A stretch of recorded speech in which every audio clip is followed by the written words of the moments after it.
Maranao Tribe. In the second slide, it is all about the history of Maranao. The Maranao people have lived on the southern Philippines island of Mindanao since at least the 13th century. Maranao means people of the lake, referring to Lake Lanao in the province of Lanao del Sur. While the majority of Maranao live in the area surrounding Lake Lanao, many have re-educated in Manila as well as to the other regions. Maranao refers not just to a people or group but also to their language, spoken by people living in the provinces of Lanao del Sur and Lanao del Norte. Languages. So Maranao Filipino primarily speak the Maranao language. So a member of the Austronesian language family, and many Maranao are also multilingual, speaking Filipino, Cebuano, or English, especially those who migrate or engage in trade. So this language is their mother tongue, which they use frequently, and it plays as their neutral communication or their family, friends, also the community. For religion, the Maranao people practice Sunni Islam, so which is influence their laws, ritual, costume, and daily life. So ang Islam was reduced to the region around the 14th century through Arab traders and missionaries, and it became a central part of Maranao. Way of living or source of income of a Maranao people. As you can see in the picture, the way or the main source of a Maranao is through agriculture, including rice farming, sweet potatoes, papaya, banana, peanuts, and betel nuts. But in the picture, I only show that their main source of income is through rice farming. We know that Maranao people is love doing farming, and rice is their main source of that, which sustain their daily needs for their families and to survive in their daily lives. Lake fishing. So in this slide, the Maranao people are also known for their lake fishing because Maranao people are located in Lake Lanao, which is their main source of income is lake fishing. So as you can see in the picture, there a man catching a fish with his boat, and the lake is a very peace and very nice to view that.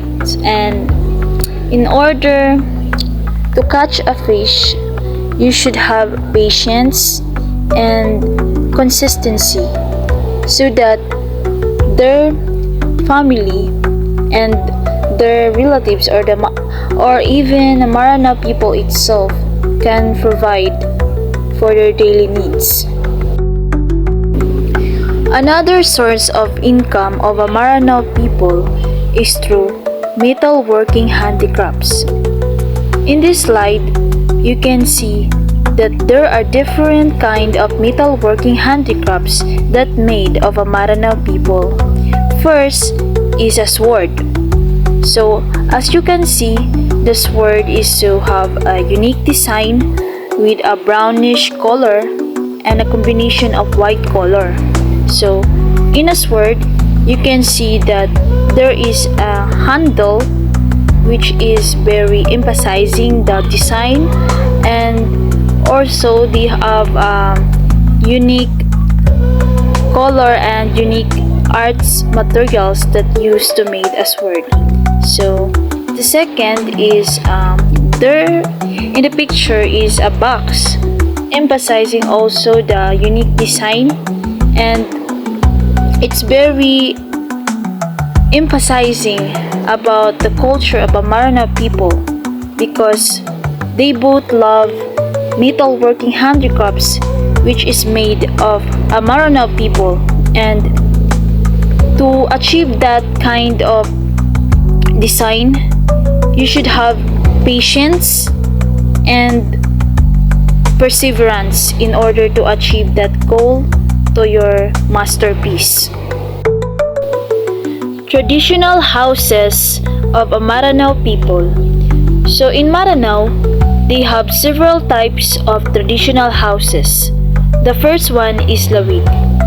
So in the picture you can see the lawig is made from nipa, and their houses is near from a lake because Maranao people are located in Lake Lanao.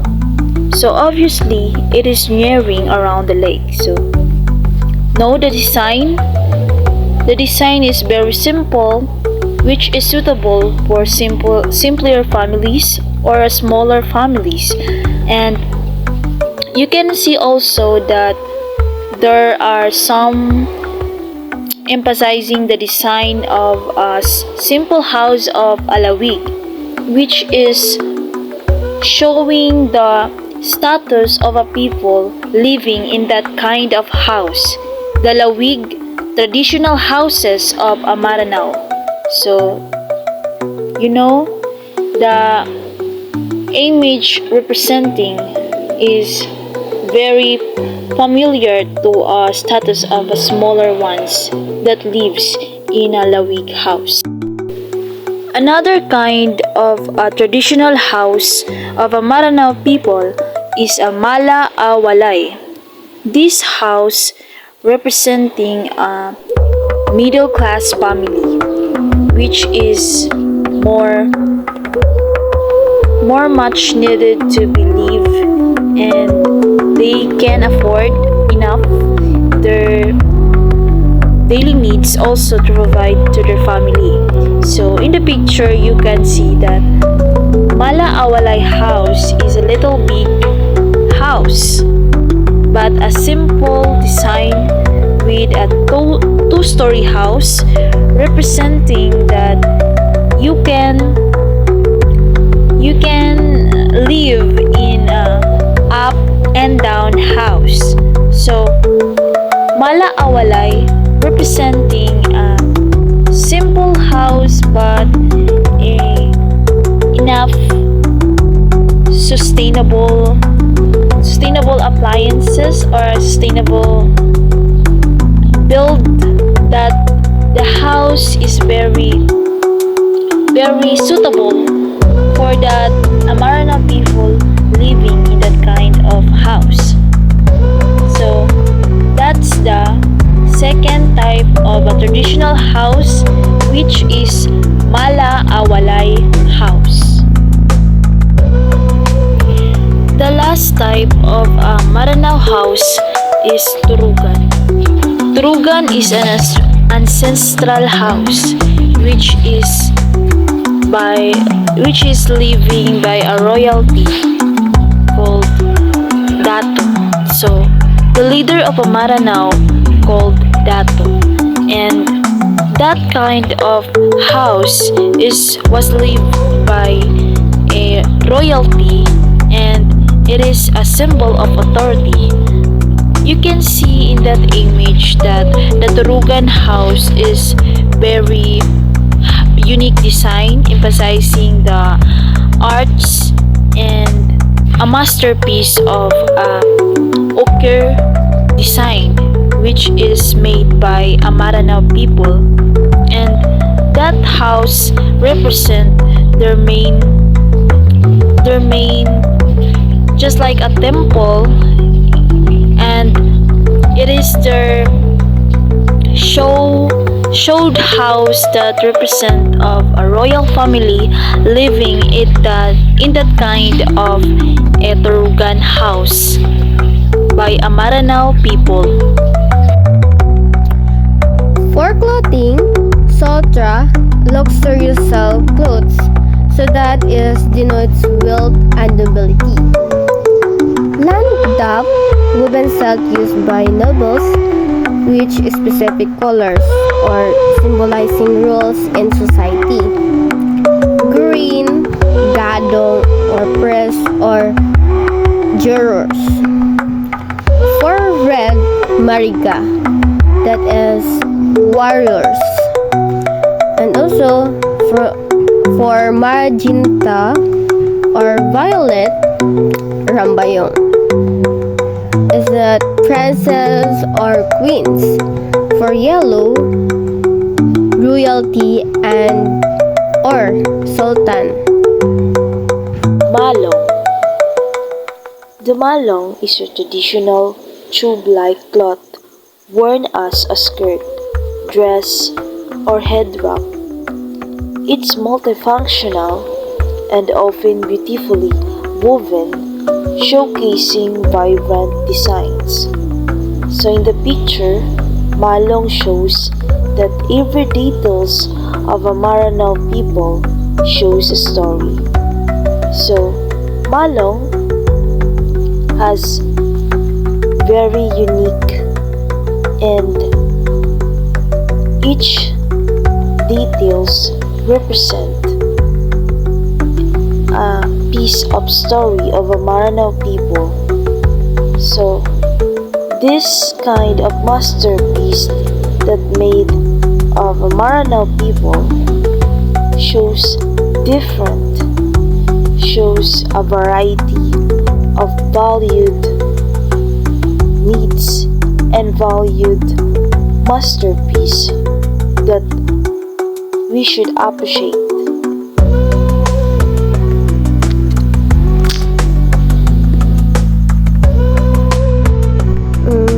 For the food and delicacy, so the Maranao it is rich in spices, so coconut milk and halal practices. So there's many dishes include. Number 1, bayaparan. That is a chicken dish made with turmeric, grate coconut, and palaba, giving it a creamy and spicy flavor. And number 2, aruwan. That is a mood fish cooking and traditional spices often served in pig. Number 3, pada. That is a jackfruit based in vegetable dish cooking in coconut milk and spices. And next, doodle. That is the sticker rice delicacy made with coconut oil and also brown sugar. And next, brewa. That is a tradition soft cake made with egg whites and milk and similar to a sponge cake. Beef rindang. Beef rindang is a traditional dish that is also known and appreciated in the Maranao culture of Mindanao, Philippines. While the dish is originally from Indonesia, the Maranao people have adapted and localized their own version.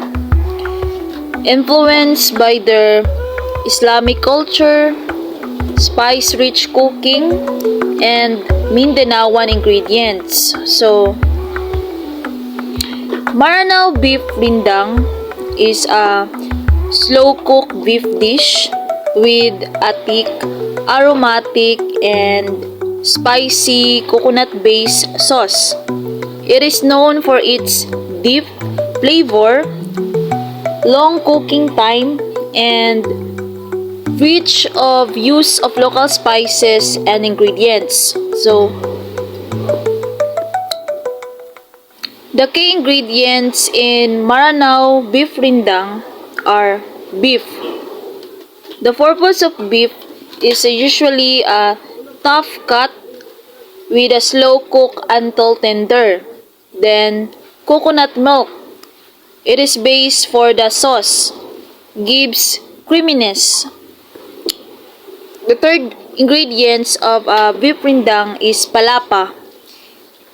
Adds authentic Maranao flavor and spice. Then, pamapa spice mix. It is a traditional Maranao spicy blend. Tamarind or vinegar. It is a slight tanginess. And for turmeric and ginger, one of the ingredients of beef rindang, it is a earthy flavor and color. It gives flavor and color for the beef. And the last ingredient for beef rindang is obviously the chili for the spiciness and for the heat explosion of a beef.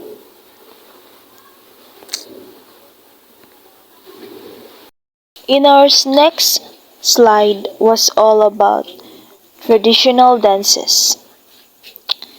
Traditional dances of the Maranao people are rich with symbolism, grace, and storytelling, usually performed in festivals and special ceremonies. These include singkil, a royal dance based in the Durangin epic, using bamboo poles to represent the obstacles. As you can see in the picture, they are using bamboo to make a dance and to represent it with the emphasizing of bamboos. Next is Kapa Malong Malong, a dance showing the different ways to wear the traditional malong. Also, you can see in the picture that they use malong to represent the dance as their main props. Next is all about pagapir, a fun dance by royal women that shows elegance and royalty.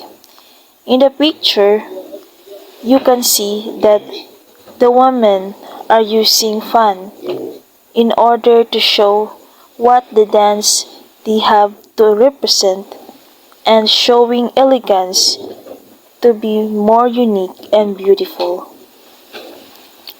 Lastly, the Kinakulangan dance, a courtship dance expressing romantic interest and respect.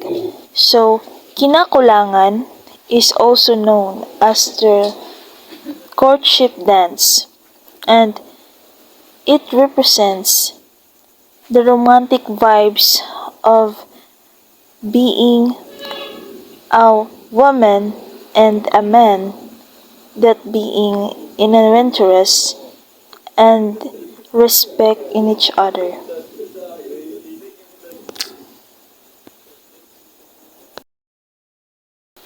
Darangin. Darangin is a Maranao epic poem with over 72,000 lines passed down through oral tradition. It recounts heroic stories such as that of Prince Bantugan and preserves ancient Maranao customs, laws, and values. Darangin also recognized by UNESCO as a masterpiece of the oral and intangible heritage of humanity in 2008. So, in the slide, you can see the picture of Darangin poem. It is a famous poem which is created by the Maranao people.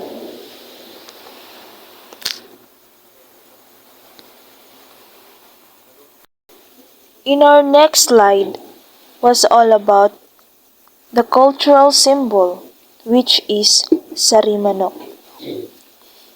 The sarimanok is a legendary bird in Maranao culture, symbolizing good fortune and status. It often appears in royal processions and is a common motif in Maranao art and sculpture. So sarimanok, as you can see, that it is very colorful with the rising of feathers, and it is the symbolizing of a good fortune for the Maranao people, which is the lucky, or also called the royal processions. So sarimanok is easily to be represented among the Maranao culture as their main cultural symbol, which is the sarimanok.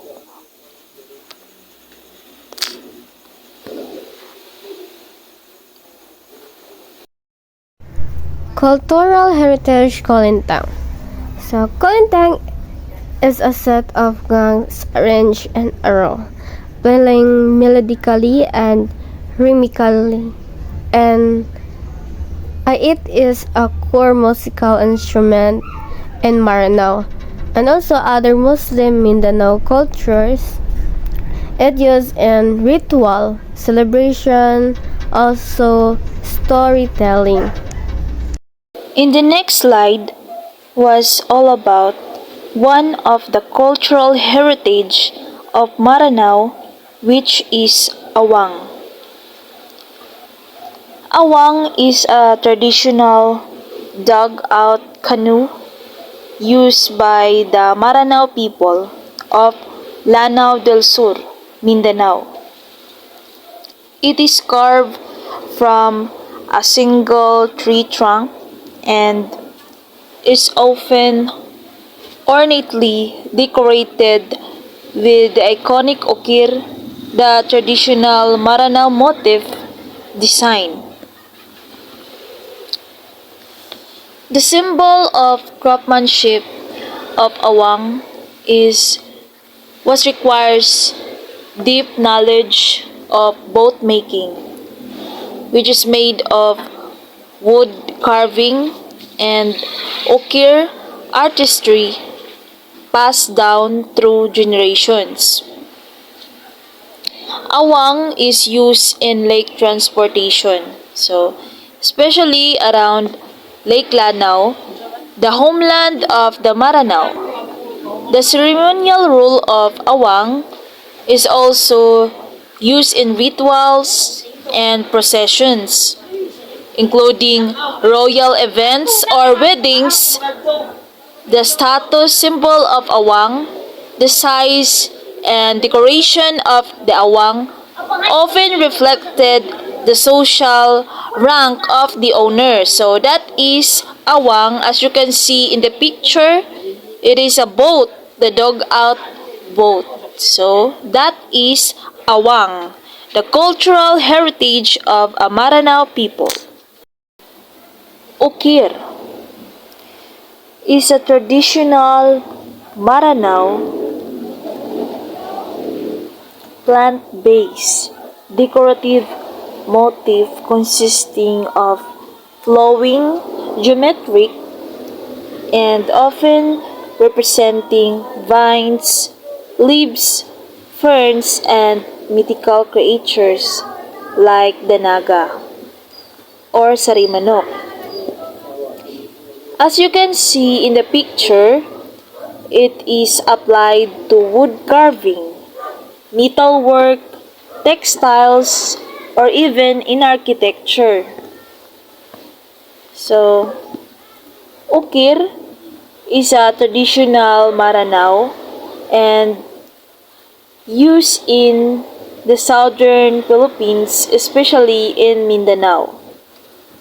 It is one of the most iconic and symbolic elements of Maranao cultural art, deeply tied to their identity, heritage, and social order. That is ukir, the artworks of a Maranao tribe. Waving. So in Maranao, there are traditionally wave. So it is their signature that the Maranao people are usually waving. For their daily needs, waving is so very unique and it is their part as they can use it as their body protection and also for the floor and the other purposes that weaving can use. Plastic and metal crafts. So Maranao people are known for its masterpiece of plastic and metal crafts. As what I have example earlier, one of the example of Maranao is the sword, the boxes, the baskets, and other kinds of plastic and metal crafts that made from a Maranao people. Polygamy. Polygamy is practiced among the Maranao people, particularly in accordance with Islamic law, which permits a Muslim man to marry up to 4 wives under specific conditions. In Maranao society, the practice carries deep cultural and social significance. That is a polygamy in Maranao culture.